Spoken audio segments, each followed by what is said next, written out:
حضرت ثوبان رضی اللہ تعالیٰ عنہ صحابی رسول نبی کریم صلی اللہ علیہ وسلم کے پاس آتے ہیں، اللہ کے رسول صلی اللہ علیہ وسلم مجھے آپ سے شدید محبت ہے، اللہ کے رسول صلی اللہ علیہ وسلم اتنی محبت ہے کہ میں گھر جاتا ہوں میں بے قرار ہو جاتا ہوں، میں بھاگ کے آتا ہوں آپ کا چہرہ اقدس دیکھتا ہوں مجھے قرار آ جاتا ہے۔ اللہ کے رسول صلی اللہ علیہ وسلم فکر مجھے یہ کھائے جا رہی ہے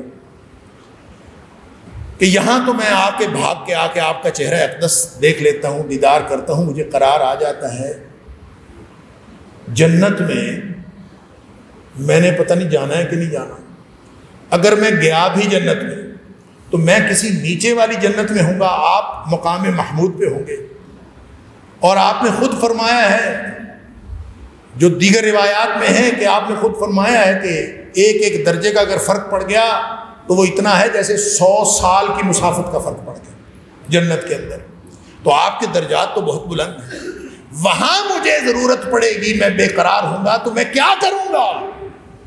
میں تو انتہائی ادنا جنت میں ہوں گا، آپ انتہائی اعلیٰ جنت میں ہوں گے، میں کیا کروں گا؟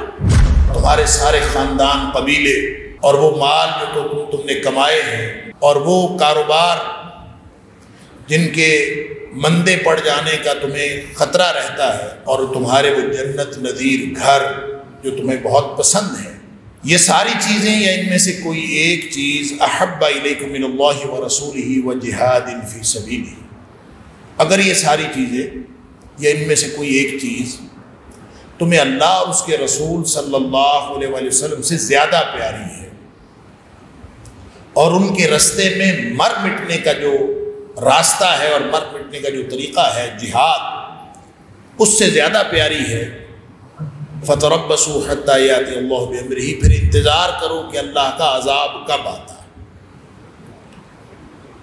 وَاللَّهُ لَا يَهْدِي الْقَوْمَ الْفَاسِقِينَ، اور اللہ کا قانون یہ ہے کہ اللہ فاسقوں کو کبھی ہدایت نہیں دیا کرتا۔ اللہ تعالیٰ نے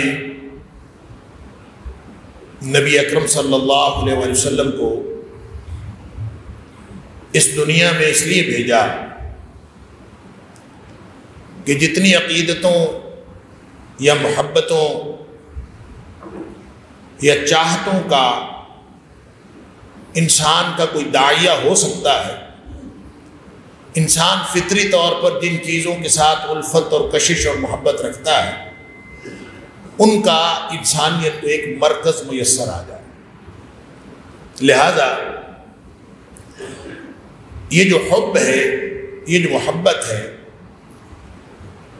جو دل کی ایک کیفیت کا نام ہے، دل کی ایک کشش کا نام ہے جس کو حب کہا جاتا ہے، بعض اوقات یہ فطری ہوتی ہے، بعض اوقات یہ فطری نہیں ہوتی، کسی مادی فائدے کی وجہ سے ہوتی، بعض اوقات فطری ہوتی ہے لیکن مشروط ہوتی، بعض اوقات یہ فطری ہوتی ہے لیکن غیر مشروط ہوتی، بعض اوقات کسی فائدے کی وجہ سے ہوتی ہے، اور بعض اوقات کسی کے حسن کی وجہ سے ہوتی۔ علی ھذا القیاس دنیا میں جتنی بھی محبتیں اور جتنی بھی قسم کی کشش انسان کسی دوسرے کے لیے محسوس کرتا ہے، اللہ کریم نے ان ساری چیزوں کی فہرست یہاں بیان فرما دی۔ باپ دادا پردادا اوپر تک پوری نسل، ہم نے کسی کو نہ دیکھا ہو، بس پتا ہو کہ فلاں میرا پردادا تھا، کوئی گالی دے کے دیکھے نہ ذرا، اس کے بعد دل میں ایک محبت ہے، ایک کشش ہے، اور پھر یہ کشش ایسی ہے کہ یہ اس کے اندر کوئی شرط نہیں ہے، یہ غیر مشروط ہے۔ آپ اگر کبھی بھی کوئی اولاد والدین سے اس لیے محبت نہیں کرتی کہ میرے والدین خوبصورت ہیں اس لیے میں محبت کرتا ہوں، میرے والدین زیادہ پڑھے لکھے ہیں اس لیے میں محبت کرتا ہوں، کوئی شرط نہیں، غیر مشروط فطری، کوئی شرط نہیں۔ اللہ تعالیٰ فطری طور پر ایک محبت ڈالتا ہے، یہی فطری محبت والدین کے اندر ہوتی ہے، یہی فطری محبت اولاد کے اندر، لہذا اس کے اندر تو کوئی شرط شرائط ہے ہی نہیں، اور اللہ کریم نے اوپر والی نسل بھی، نیچے والی نسل بھی اور برابر والی نسل بھی، تینوں کا ذکر فرما دی۔ وَإِخْوَانُكُمْ، یہ بھی غیر مشروط فطری رشتے. لیکن ایک رشتہ وہ ہوتا ہے جو محبت تو فطری ہوتی ہے لیکن وہ رشتہ مشروط ہوتا ہے. یہ رشتے تو ہیں غیر مشروط فطری. کچھ رشتے ہیں جو ہوتے تو فطری ہیں، محبتیں فطری ہیں. انسان کو کوئی کاوش نہیں کرنی پڑتی اس کے لیے کہ میں اس لیے محبت کروں، اس لیے نہیں، فطری طور پر محبت ہو جاتی ہے. لیکن اس کی ایک شرط ہوتی ہے، اس میں سارے کے سارے جو سسرالی رشتہ دار اور دیگر قبیلے والے ہیں وہ سارے کے سارے فطری محبت ہوتی ہے لیکن مشروط ہوتی ہے. آپ کہتے ہیں کہ یہ ساس جو ہوتی ہے نا، یہ بھی ماں جیسی ہوتی ہے. کہتے ہیں نا ساس ماں جیسی ہوتی ہے. ماں کا رشتہ غیر مشروط ہے، ساس کا رشتہ مشروط ہے، ایک جیسا نہیں ہو سکتا. کس چیز سے مشروط ہے؟ نکاح کے ساتھ. آج نکاح ختم ہوا، کل کو رشتہ ختم. بیوی کا رشتہ بھی یہی ہے، شوہر کا رشتہ بھی یہی ہے، سسرالی ساری رشتہ داری یہی ہے. لیکن یہ ہے فطری. جو ہی نکاح ہوتا ہے انسان کو سسرال کا پنڈ بھی اچھا لگنا شروع ہو جاتا ہے، سسرال کا شہر بھی اچھا لگنا شروع ہوتا ہے، ہر چیز جو ہے وہ اچھی لگنی شروع. فطری ہے لیکن مشروط ہے نکاح کے ساتھ. اس کا کوئی تعلق نہیں ہے. اگر آپ جو فطری اور غیر مشروط رشتے ہیں وہ الگ ہیں اور فطری اور مشروط رشتے الگ ہیں. اللہ کریم نے سب کا ذکر. پھر اموال اقترفتموہا، وہ تمہارے مال جو تم نے کمائے ہیں. اب کبھی کسی کو نوٹوں سے محبت ہوتی ہے؟ کرنسی نوٹوں سے تیری محبت ہوتی ہے. کسی ملک کے کرنسی نوٹ کوئی ہیں، کسی کے کوئی ہیں، کسی کے بوسیدہ نوٹ ہوتے ہیں، بدبو آ رہی ہوتی ہے، لیکن انسان کو اس سے محبت ہوتی ہے. کیوں؟ اس لیے نہیں ہوتی کہ نوٹ خوبصورت ہے، اس لیے بھی نہیں کہ کوئی فطری طور پر انسان نوٹوں کے ساتھ محبت رکھتا ہے. نہیں، ان نوٹوں کے بدلے میں جو فائدہ ملنا ہوتا ہے اس فائدے کی وجہ سے انسان کو اس سے محبت ہوتی ہے. وَتِجَارَةٌ تَخْشَوْنَ كَسَادَهَا، کاروبار کے ذریعے سے چونکہ فائدہ ہوتا ہے لہذا کاروبار جیسا مرضی ہو انسان کو اس سے محبت ہوتی ہے. بعض اوقات کیمیکلز کا کاروبار، ایسے بدبودار دکان ہوتی ہے، بدبودار سٹور ہوتا ہے، بندہ شوق سے بیٹھا ہوتا ہے. اس سے پوچھیں اس کے کاروبار پسند ہے، بدبودار ہونے کے باوجود پسند ہے. کیوں؟ اس کے نتیجے میں اس کو فائدہ ملتا ہے. پھر اللہ کریم نے فرمایا مساکن ترضونہا، وہ تمہارے گھر. یہاں مکان نہیں فرمایا. ایک مکان ہوتا ہے، ایک مسکن ہوتا ہے، دونوں میں فرق ہے. مکان تو اینٹ گارے کا ہوتا ہے. اینٹ گارے کے مکان کے ساتھ کسی کو محبت نہیں ہوتی، محبت ہوتی ہے مسکن کے ساتھ. وہ گھر جو انسان کو فائدہ دیتا ہے، سکون عطا فرماتا ہے، عطا کرتا ہے. جو جس گھر سے سکون نہیں ملتا وہ چاہے محلوں جھونپڑیوں کے رہنے والے محل میں نہیں رہتے، وہ کہتے ہیں ہمیں ہماری جھونپڑی دے دو. کیوں؟ وہ ہمارا مسکن ہے. محل جتنا مرضی بڑا اس سے کوئی محبت نہیں ہوتی، محبت مسکن سے ہے. وہ مساکن ترضونہا، وہ گھر. یہ گھر اور مکان میں فرق. وہ کسی شاعر نے کہا تھا کہ خدایا مجھے اتنا تو معتبر کر دے، میں جس مکان میں رہتا ہوں اس کو گھر کر دے. گھر اور چیز ہے، مکان اور چیز ہے. اور اللہ کریم نے مساکن ترضونہا فرمایا ہے، وہ تمہارے مسکن جو تمہیں بہت پسند ہے. اور انسان مر مٹتا ہے اپنے گھر کے لیے. اللہ، اور اس کو تقدس بھی اللہ کریم نے عطا فرمایا. نبی کریم صلی اللہ علیہ وسلم تمہارا گھر ہے چادر چار دیواری کا تحفظ. تمہارے گھر کوئی شخص جھانکے، دراڑ میں سے دیکھے، تم اس کی آنکھ پھوڑ دو، تمہارے پر کوئی گناہ نہیں. کیوں؟ اس نے تمہارے گھر کو جھانکا تھا. یہ اس کا تقدس ہے. بہرحال کہنے کی بات یہ ہے کہ یہ وہ ساری چیزیں ہیں، اس کا خلاصہ ہے جن کی طرف انسان اپنے دل میں کشش محسوس کرتا ہے، کسی بھی وجہ سے محسوس کرتا ہے. یہ جو ازواج کی کشش ہے اس کے اندر ایک اور پہلو بھی موجود ہے جس کا تعلق ظاہری خوبصورتی کے ساتھ. انسان ظاہری حسن کی وجہ سے، یہ میاں بیوی کے رشتے یہ قائم ہوتے ہیں اور یہ فطری بات. نبی کریم صلی اللہ علیہ وسلم نے فرمایا کہ رشتہ کرنے سے پہلے جو لڑکا اور لڑکی ایک دوسرے کو دیکھ لے، اس سے اللہ تعالیٰ محبت میں اضافہ کر دیتا ہے. ظاہر ہے ایک دوسرے کو پسند کریں گے، محبت میں اضافہ ہوگا، کشش بڑھے گی، رشتہ زیادہ مضبوط ہوگا۔ لیکن یہ ساری دنیا کی محبتیں، ساری دنیا کے رشتے، یہ ایک طرف، اللہ اور اس کے رسول صلی اللہ علیہ وسلم کی محبت ایک طرف۔ یہی تو امتحان ہے۔ اگر دل میں کشش کسی کی نہ ہو تو امتحان کیسا؟ دل میں کشش اور بھی ہو، ساری دنیا سے محبتیں ہوں، لیکن محبت سب سے بڑھ کر والذین آمنوا اشد حبا للہ، جن کے دل میں ایمان ہوتا ہے ان کو سب سے زیادہ شدید ترین محبت اللہ کی ہوتی ہے۔ اور اللہ کریم نے اپنی محبت کے لیے اور اپنی محبت کے اظہار کے لیے اور انسانوں کو محبت کا مرکز عطا کرنے کے لیے نبی اکرم صلی اللہ علیہ وسلم کو مبعوث کیا۔ قل ان کنتم تحبون اللہ، اے حبیب صلی اللہ علیہ وسلم آپ فرما دیجئے کہ اگر تم اللہ سے محبت رکھتے ہو، اللہ سے محبت کی پینگیں بڑھانا چاہتے ہو، تو ظاہر ہے اللہ سے محبت، جس کو اللہ سے محبت ہو، اللہ تو نظر نہیں آتا، لا تدرکہ الابصار وہو یدرک الابصار، اس سے محبت کرنی ہے، کیسے کریں؟ اللہ سے محبت کریں۔ اللہ اکبر۔ تو فرمایا فاتبعونی یحببکم اللہ، اے حبیب صلی اللہ علیہ وسلم ان کو بتا دیجئے کہ میری اتباع کریں، یحببکم اللہ، اللہ تم سے محبت کرنا شروع کریں۔ اس کا مطلب یہ ہے کہ یہ جو اتباع ہے اس کا تعلق کوئی محبت کے ساتھ ہے، اتباع کا تعلق محبت کے ساتھ ہے۔ محبت کے ساتھ اطاعت کا کیا تعلق ہے، محبت کے ساتھ اتباع کا کیا تعلق ہے، اور محبت کا اصل میں تقاضا کیا ہے؟ اللہ کرے میری اور آپ کی، ہم سب کی سمجھ میں یہ بات آ جائے اور ہم وہ تقاضا پورا کرنے میں کامیاب ہو جائیں، تاکہ ہماری محبتوں کا مرکز و محور اللہ کے رسول صلی اللہ علیہ وسلم اور اللہ کی ذات ہو، اس کے علاوہ کچھ نہیں۔ کیونکہ نبی اکرم صلی اللہ علیہ وسلم کو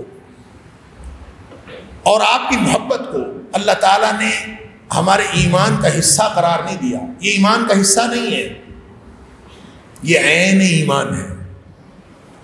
محبت رسول صلی اللہ علیہ وسلم، ایک تو یہ بات ہمیشہ ذہن میں رکھیے کہ اللہ کی محبت اور نبی اکرم صلی اللہ علیہ وسلم کی محبت آپس میں کوئی فرق نہیں ہے، اختلاف نہیں ہے اس میں۔ اور دوسری یہ بات کہ محبت رسول صلی اللہ علیہ وسلم یہ ایمان کا حصہ نہیں ہے بلکہ عین ایمان ہے۔ اگر یہ محبت نہ ہو، نبی اکرم صلی اللہ علیہ وسلم کی بات سب سے اعلیٰ نہ ہو، تو آپ مومن نہیں ہو سکتے۔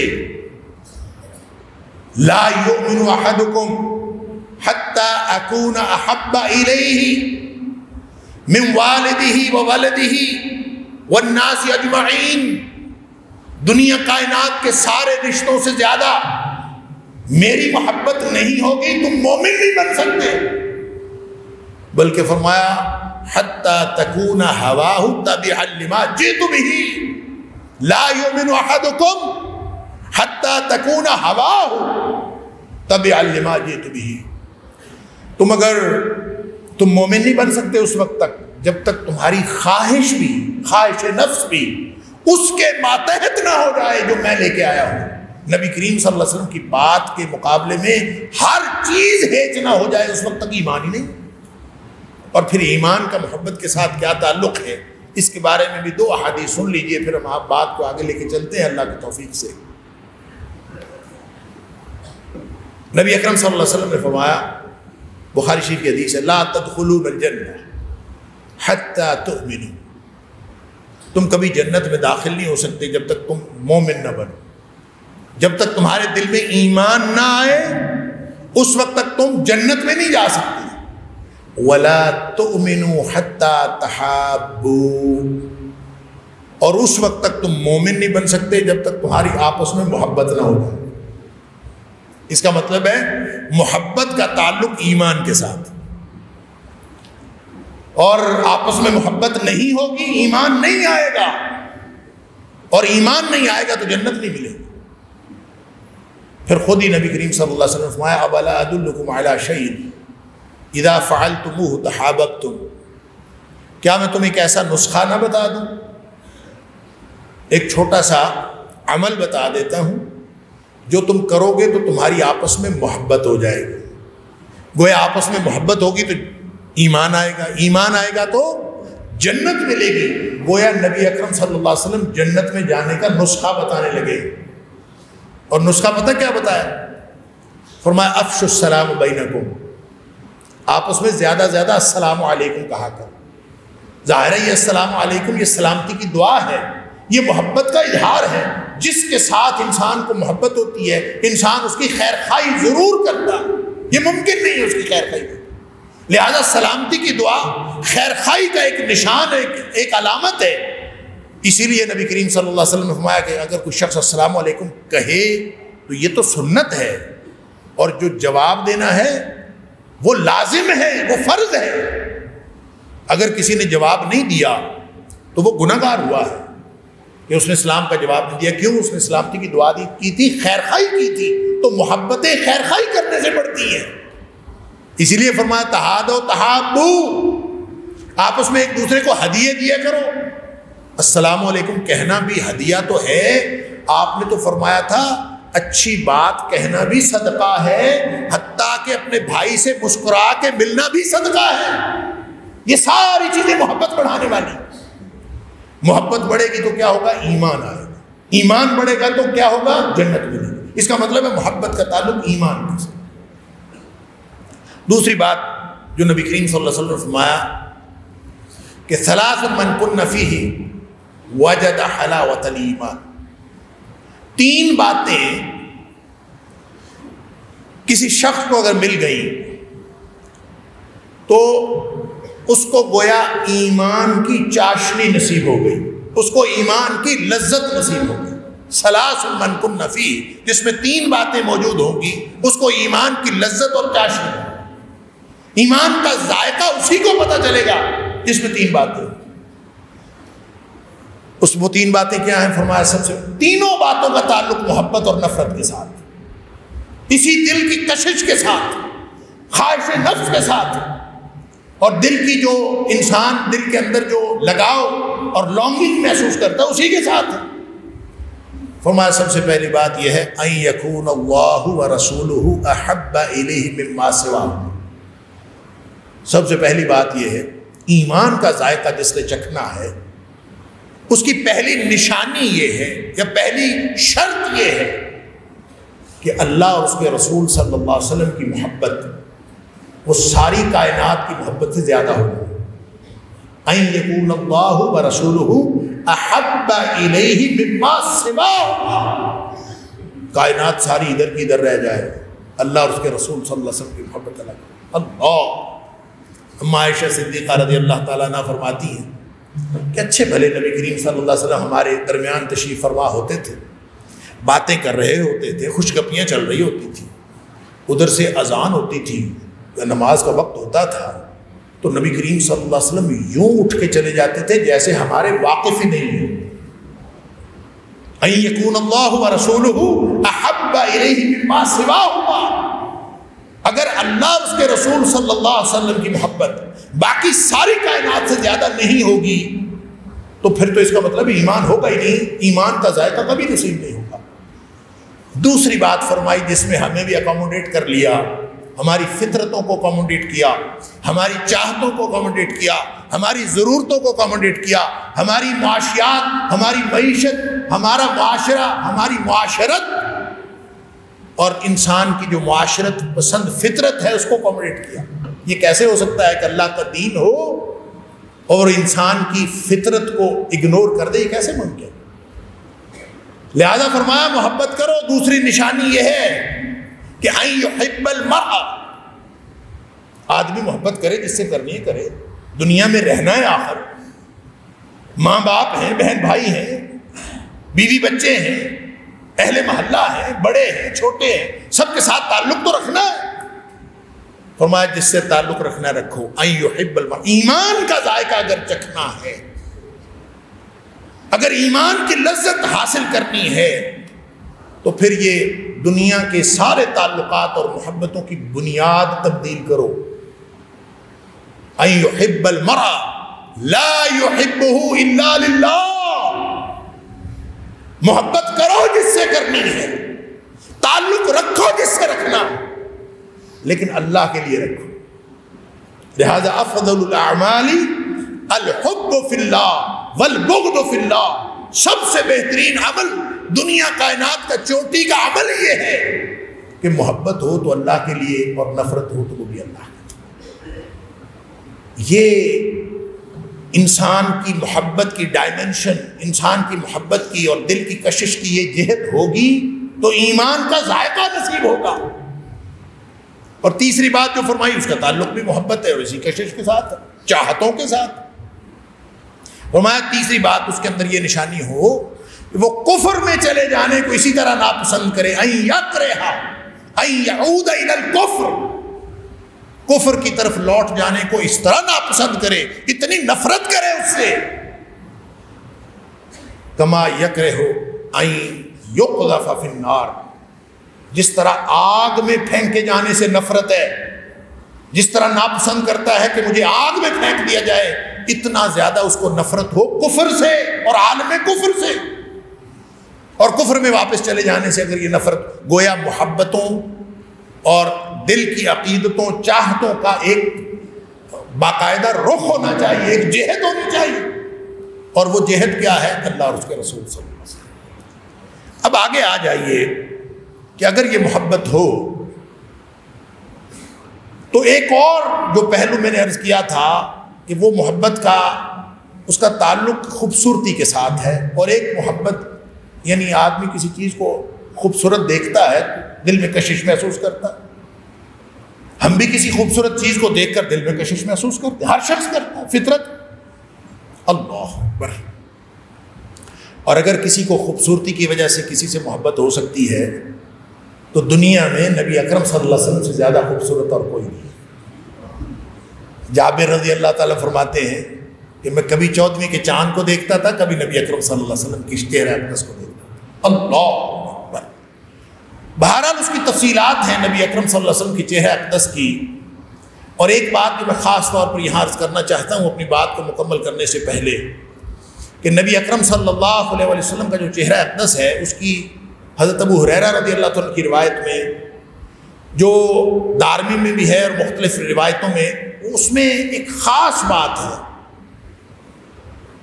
یعنی جو تشبیہات دی گئی ہیں اس میں ایک تشبیہ بڑی خاص ہے کہ نبی اکرم صلی اللہ علیہ وسلم کے چہرہ اقدس کو دیکھتے تھے تو ایسے تھا کأن الشمس طالع، ایسے لگتا تھا جیسے سورج طلوع ہو رہا ہو۔ نبی پاک صلی اللہ علیہ وسلم کے چہرہ اقدس کی ایک ڈسکرپشن یہ ہے کہ ایسے لگتا تھا جیسے سورج طلوع ہو رہا ہو۔ اس کا مطلب پتہ کیا ہے؟ اس کا مطلب یہ ہے کہ سورج کی طرف آپ دیکھیں تو ذرا اگلے لمحے نگاہیں جھک جاتی ہیں۔ نبی اکرم صلی اللہ علیہ وسلم کے چہرہ اقدس کی یہ خصوصیت تھی کہ کوئی بھی نگاہ بھر کے جب دیکھتا تھا نبی کریم صلی اللہ علیہ وسلم کے چہرہ اقدس کی طرف، اگلے لمحے نظریں جھک جاتی تھیں۔ اور اس کو اگر زیادتی اور اضافہ نہ سمجھے تو چونکہ نبی کریم صلی اللہ علیہ وسلم نے یہ فرمایا ہے کہ جس نے خواب میں مجھے دیکھا اس نے مجھے ہی دیکھا، کیونکہ میری شکل شیطان نہیں بن سکتا، تو اس کا مطلب یہ ہے کہ قیامت تک کے لیے جو شخص خواب میں بھی نبی اکرم صلی اللہ علیہ وسلم کو دیکھے وہ کبھی نگاہ بھر کے آپ کے چہرہ اقدس کو نہیں دیکھ سکتا۔ نگاہ بھر کے دیکھے گا تو اگلے لمحے اس کی نگاہیں خواب میں بھی جھک جائیں گی، کیونکہ اس لیے کہ نبی کریم صلی اللہ علیہ وسلم کا چہرہ اقدس اس طرح تمتماتا تھا، اس طرح اس کے اندر ایسا جلال تھا کہ جس طرح سورج کے سامنے انسان زیادہ نظر بھر کے نہیں دیکھ سکتا، فوراً نگاہیں جھک جاتی ہیں، اسی طرح نبی اکرم صلی اللہ علیہ وسلم کی یہ حسن اللہ نے نبی اکرم صلی اللہ علیہ وسلم کو عطا فرمایا۔ لہٰذا اگر خوبصورتی کی وجہ سے محبت کرنی ہے تو نبی اکرم صلی اللہ علیہ وسلم سے زیادہ کسی اور سے محبت نہیں کی جا سکتی۔ اور رہ گئی سیرت، تو سیرت کے بارے میں بعض اوقات انسان کسی سے اس لیے نہیں محبت کرتا، کشش محسوس کرتا کہ وہ خوبصورت ہے، اس کے اخلاق اچھے ہوتے ہیں، اس کا کردار اچھا ہوتا ہے، اس لیے بھی دل میں کشش آتی ہے، تو اس کے لیے تو اماں عائشہ صدیقہ رضی اللہ تعالیٰ عنہ کا وہ فرمان کافی ہے کہ کان خلقہ القرآن، نبی کریم صلی اللہ علیہ وسلم کے اخلاق تو قرآن کی چلتی پھرتی تصویر تھے آپ کا اخلاق قرآن ہی تو تھا، لہذا محبتوں کا مرکز اگر کوئی ہو سکتا ہے تو وہ صرف نبی اکرم صلی اللہ علیہ وسلم کی ذات ہے۔ کیوں؟ اللہ نے نبی کریم صلی اللہ علیہ وسلم کو مبعوث کیا تاکہ مجھے اور آپ کو، ہم سب کو محبتوں اور چاہتوں کا مرکز مل جائے۔ اب جس سے محبت ہوتی ہے نا، اس کے دو مظاہر ہوتے ہیں، دو داعیے پیدا ہوتے ہیں انسان کے اندر۔ کوئی بھی محبت کسی بھی طرح کی، کسی بھی شخص سے محبت ہو تو دو داعیے پیدا ہوتے ہیں انسان کے اندر، یا دو میں سے ایک داعیہ پیدا ہوتا ہے۔ ایک تو داعیہ یہ پیدا ہوتا ہے جب کسی شخص سے محبت ہو تو انسان سوچتا ہے کہ کبھی یہ مجھے کوئی حکم دے دینا، مجھے کوئی بات کہہ دینا تو میں اس کی بات پوری کر کے اپنی محبت کا ثبوت دوں۔ یہ داعیہ پیدا ہوتا ہے ہر شخص کے، اور وہ اشارہ ابرو کا منتظر رہتا ہے کہ مجھے کوئی بات کہے، میں اس کی بات پوری کر کے اس کے ساتھ محبت کا عملی ثبوت پیش کروں۔ اور دوسرا داعیہ جو پیدا ہوتا ہے وہ یہ کہ انسان کو جس سے محبت ہوتی ہے اس کی ہر چیز خواہ اچھی لگنا شروع ہو جاتی ہے۔ وہ جس رنگ کے اس نے کپڑے پہنے ہوتے ہیں آدمی کو وہی رنگ اچھا لگنا شروع ہو جاتا ہے، جس شہر میں وہ رہتا ہے وہ شہر اچھا لگنا شروع ہو جاتا ہے، اس کے اخلاق و کردار اچھا لگنا شروع ہو جاتے ہیں، اس کی ساری باتوں کے ساتھ انسان کو محبت ہو جاتی ہے۔ انسان کے دل میں یہ داعیہ پیدا ہوتا ہے کہ میں بھی اسی طرح کے کپڑے پہنوں جس طرح کے اس نے پہنے۔ وہ بلکہ کسی نے کہا تھا کہ تم جس رنگ کا کپڑا پہنو وہ موسم کا رنگ، انسان کو ہر طرف وہی نظر آتا ہے اور کچھ نہیں نظر آتا۔ یہ دو تقاضے ہیں، دو داعیے ہیں جو فطری طور پر ہر شخص کے اندر پیدا ہو۔ نبی اکرم صلی اللہ علیہ وسلم کے ساتھ اگر محبت ہے تو جو پہلا داعیہ ہے حکم ماننے کا، کہ ہمیں اشارہ ابرو، ہمیں نبی اکرم صلی اللہ علیہ وسلم کے لب مبارک سے کوئی بات ملے ہم فوراً اس پر عمل کریں، اس کو شریعت کی زبان میں اطاعت کہتے ہیں۔ اطاعت کا معنی ہوتا ہے حکم ماننا۔ اگر کوئی شخص اطاعت نبی کریم صلی اللہ علیہ وسلم کی کرتا ہے تو اس کا مطلب ہے کہ اس کو نبی کریم صلی اللہ علیہ وسلم سے محبت ہے۔ اگر وہ حکم کسی اور کا مانتا تو اس کا مطلب ہے اس کو محبت نہیں ہے۔ کیوں؟ محبت اور اطاعت تو اظہار ہے، مظہر ہے محبت کا۔ اگر اطاعت نہیں ہے تو محبت کہاں سے آئی؟ حضرت ثوبان رضی اللہ تعالیٰ نے، اور جو دوسرا داعیہ ہے کہ میں ویسا بن جاؤں، اس داعیے کو شریعت کی زبان میں اتباع کہتے ہیں۔ تو اطاعت بھی نبی کریم صلی اللہ علیہ وسلم کی، اتباع کا مطلب ہوتا ہے فالو کرنا، نقش قدم پہ چلنا، پیچھے چلنا، جیسے وہ کہے کرے ویسے کرتے چلے جانا، یہ اتباع ہے۔ اور جو وہ کہے اس کا حکم مانتے جانا، یہ اطاعت ہے۔ یہ دونوں ہی تو تقاضے ہیں۔ اگر یہ دونوں داعیے پیدا نہیں ہوتے تو محبت کا دعویٰ جھوٹا۔ حضرت ثوبان رضی اللہ تعالیٰ عنہ صحابی رسول نبی کریم صلی اللہ علیہ وسلم کے پاس آتے ہیں، اللہ کے رسول صلی اللہ علیہ وسلم مجھے آپ سے شدید محبت ہے۔ اللہ کے رسول صلی اللہ علیہ وسلم اتنی محبت ہے کہ میں گھر جاتا ہوں میں بے قرار ہو جاتا ہوں، میں بھاگ کے آتا ہوں، آپ کا چہرہ اقدس دیکھتا ہوں، مجھے قرار آ جاتا ہے۔ اللہ کے رسول صلی اللہ علیہ وسلم فکر مجھے یہ کھائے جا رہی ہے کہ یہاں تو میں آ کے آپ کا چہرہ اقدس دیکھ لیتا ہوں، دیدار کرتا ہوں، مجھے قرار آ جاتا ہے۔ جنت میں نے پتہ نہیں جانا ہے کہ نہیں جانا۔ اگر میں گیا بھی جنت میں تو میں کسی نیچے والی جنت میں ہوں گا، آپ مقام محمود پہ ہوں گے۔ اور آپ نے خود فرمایا ہے، جو دیگر روایات میں ہے کہ آپ نے خود فرمایا ہے کہ ایک ایک درجے کا اگر فرق پڑ گیا تو وہ اتنا ہے جیسے 100 سال کی مسافت کا فرق پڑ گیا جنت کے اندر۔ تو آپ کے درجات تو بہت بلند ہیں۔ وہاں مجھے ضرورت پڑے گی، میں بے قرار ہوں گا تو میں کیا کروں گا؟ میں تو انتہائی ادنا جنت میں ہوں گا، آپ انتہائی اعلیٰ جنت میں ہوں گے، میں کیا کروں گا؟ اس سے بڑی محبت کا کوئی سوال ہو سکتا؟ اس سے بڑی کوئی محبت کا اقرار اور اظہار ہو سکتا؟ نبی اکرم صلی اللہ علیہ وسلم اس کے جواب میں فرمایا، جواب بھی عطا فرمایا، سوال محبت کا ہے، جواب قرآن کی زبان میں عطا فرمایا، من یطع اللہ والرسول، زبان پریشانی کی کوئی ضرورت نہیں، من یطع اللہ والرسول، جو اللہ اور اس کے رسول صلی اللہ علیہ وسلم کا حکم مانتا ہے، اطاعت کرتا ہے، جو حکم اللہ اور اس کے رسول صلی اللہ علیہ وسلم کو مانتا ہے، اولئک مع الذین انعم اللہ علیہم، اللہ وہ قیامت والے دن ان لوگوں کے ساتھ ہوگا جن کو اللہ نے جن کے اوپر انعام دیا، اور وہ کون ہیں؟ من النبیین والصدیقین والشہداء والصالحین وحسن اولئک رفیقا، قیامت والے دن وہ نبیوں، صدیقوں، شہیدوں اور صالحین کے ساتھ ہوگا، لہذا پریشانی کی کوئی ضرورت نہیں۔ اب سوال محبت کا تھا، جواب اطاعت کا آیا، من یطع اللہ والرسول، تم اپنی اطاعت کے معاملات ٹھیک کرو، حکم اللہ کا ماننا ہے، اللہ کے رسول صلی اللہ علیہ وسلم کا ماننا ہے۔ اگر تمہاری اطاعتوں کا مرکز یہ ہے تو یہ دلیل ہے کہ تمہاری محبتوں کا مرکز بھی وہی ہے، اگر یہ نہیں تو اس کا مطلب ہے محبتوں کا مرکز یہ نہیں۔ حضرت ابوبکر صدیق رضی اللہ تعالیٰ عنہ ساری دنیا جب خلیفہ بنے ہیں تو ساری دنیا نے کہا کہ حالات بڑے خراب ہیں، آپ نبی کریم صلی اللہ علیہ وسلم کے خلیفہ ہیں، مدینہ کا تحفظ آپ کی ذمہ داری ہے، آپ اگر اسامہ کا لشکر بھیجیں گے تو پیچھے مدینہ خالی ہو جائے گا، آپ منکرین زکوٰۃ کے ساتھ جہاد کریں گے، مدینہ خالی ہو جائے گا، مدینہ کے اوپر وہ حملہ آور ہو جائیں گے، حالات بڑے خراب ہیں، اس وقت نرمی کی ضرورت ہے۔ عمر فاروق رضی اللہ تعالیٰ نے جیسا شخص بھی کہتا تھا تالف الناس ورفق بہم، اللہ کے رسول صلی اللہ علیہ وسلم کے خلیفے، یا خلیفۃ رسول اللہ صلی اللہ علیہ وسلم، اللہ کے رسول صلی اللہ علیہ وسلم کے جانشین، آپ لوگوں کے اوپر نرمی کریں۔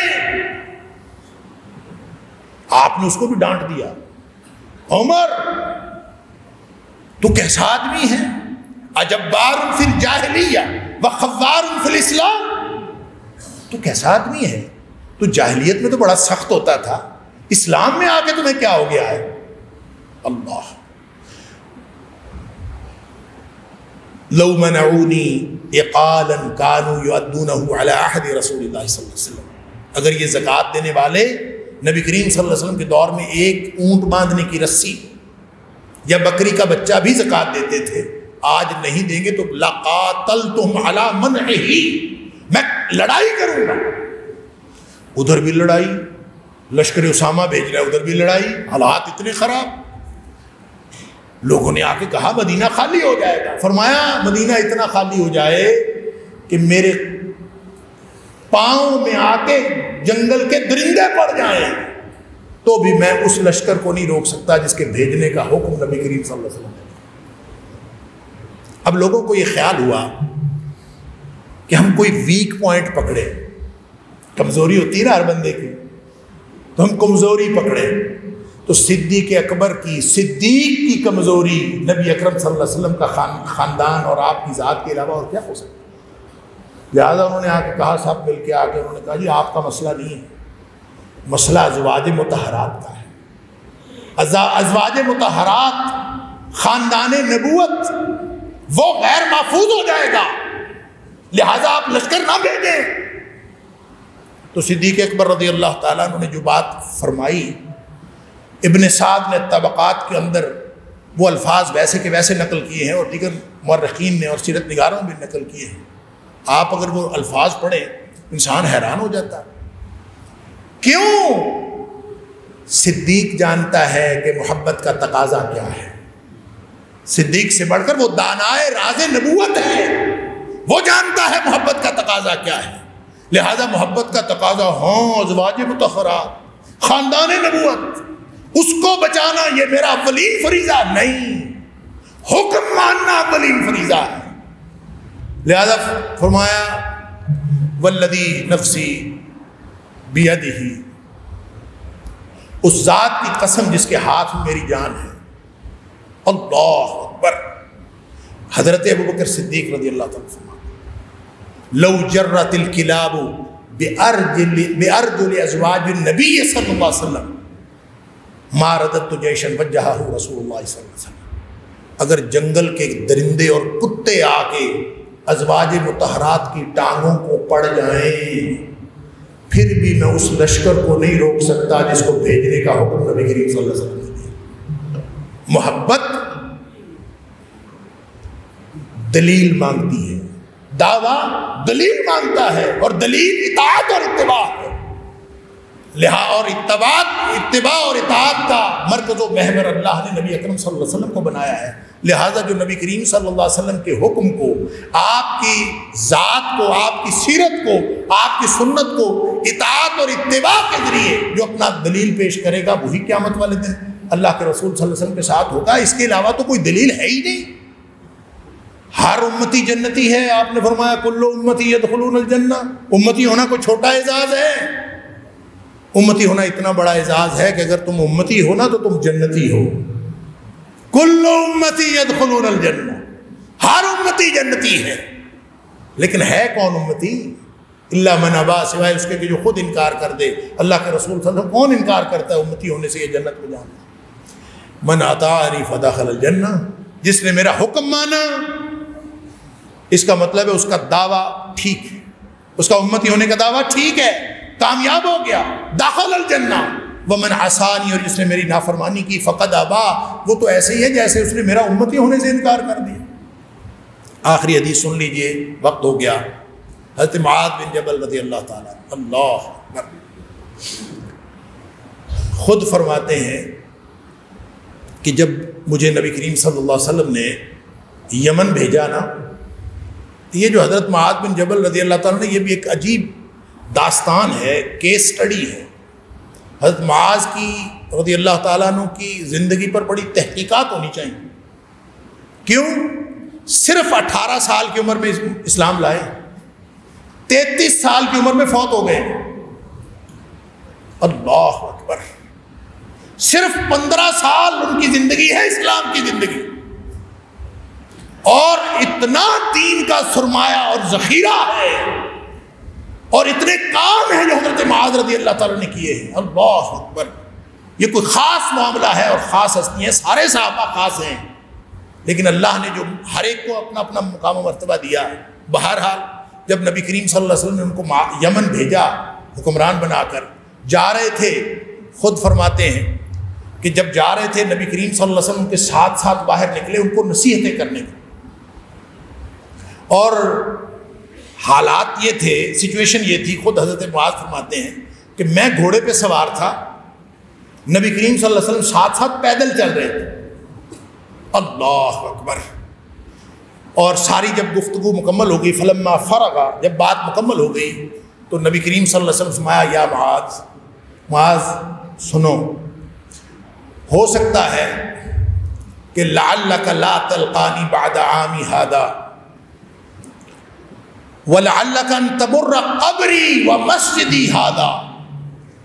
ہو سکتا ہے آج کے بعد میری تیری ملاقات نہ ہو، اور ہو سکتا ہے کہ جب تو واپس آئے تو تیرا گزر میری قبر سے.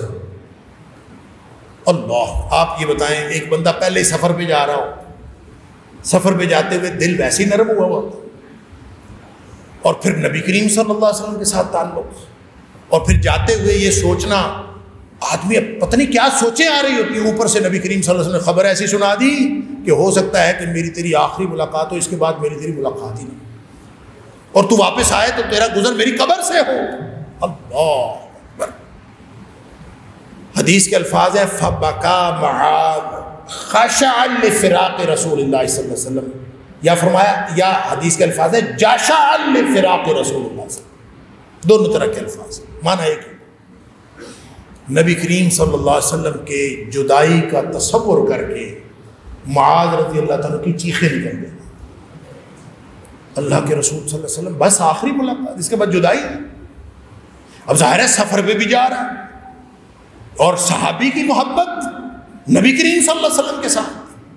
ہمارے بر صغیر کے ایک عالم کہا کرتے تھے کہ صحابہ کرام کی زندگیاں دیکھیں اور نبی کریم صلی اللہ علیہ وسلم کے ساتھ اطاعت اور اتباع کا تعلق دیکھیں، محبت کا تعلق دیکھیں. تو ایسے لگتا ہے کہ نبی کریم صلی اللہ علیہ وسلم اگر صحابہ کرام کو حکم دیتے نا کہ مجھے اپنی کھال اتار کر اس کا جوتا بنا کے دو، میں نے وہ پہننا ہے، تو صحابہ کی محبت کا عالم یہ تھا کہ وہ اپنی کھال اتار کے جوتا بنا کے پیش کر دیتے، اتنے جان نثار تھے ان کی محبت۔ لہذا فبقا معاذ جاشعا لفراق رسول اللہ صلی اللہ علیہ وسلم، آپ کی جدائی کا تصور کر کے معاذ رضی اللہ عنہ کی چیخیں نکل گئی۔ لگتا یوں ہے کہ وہ پھر سچویشن ایسی ہو گئی، نبی کریم صلی اللہ علیہ وسلم سے لگتا ہے دیکھا نہیں گیا، تو روایت کے الفاظ ہیں ثم التفت فاقبل وجهه نحو المدینہ، نبی کریم صلی اللہ علیہ وسلم سے لگتا ہے دیکھا نہیں گیا، جا رہے تھے مدینہ سے باہر، آپ نے اپنا چہرہ اقدس مدینے کی طرف کر لیا۔ یعنی آپس میں جب بندہ بہت جذباتی ہو جاتا ہے، محبت تو دیکھیں، انتہا تو دیکھیں، سچویشن کا اندازہ تو کریں۔ تو نبی کریم صلی اللہ علیہ وسلم نے فاقبل وجهه نحو المدینہ، آپ نے مدینہ منورہ کی طرف اپنا چہرہ اقدس فرما لیا، اور پھر آپ نے کہا معاذ پریشانی کی کوئی بات نہیں، ان اول الناس یوم القیامت بی، قیامت والے دن میرے ساتھ ہوں گے سارے لوگوں میں سے وہ لوگ المتقون جنہوں نے زندگی اللہ کی ناراضگی سے بچتے ہوئے گزاری اور اللہ کی خوشنودی حاصل کرنے کی تڑپ میں گزاری، وہ متقون ہیں۔ اور جو متقون ہوں گے وہ قیامت والے دن میرے بالکل ساتھ ہوں گے، حیث کانوا ومن کانوا، وہ جو کوئی بھی ہوں، جہاں کے رہنے والے ہوں۔ تو یمن جا رہا ہے نا، وہ چاہے پاکستان کے رہنے والے ہوں، چاہے وہ برطانیہ کے رہنے والے ہوں، چاہے وہ دنیا کے کسی خطے کے رہنے والے ہوں، من کانوا وحیث کانوا، جہاں کے بھی رہنے والے جو کوئی بھی ہوں، اگر وہ اس معیار پر پورا اترتے ہیں تو قیامت والے دن وہ میرے ساتھ ہیں۔ اللہ تعالیٰ مجھے اور آپ کو ہم سب کو محبت، اطاعت اور اتباع کے اس معیار پر پورا اترنے کی توفیق عطا فرمائے۔ وآخر دعوانا الحمدللہ۔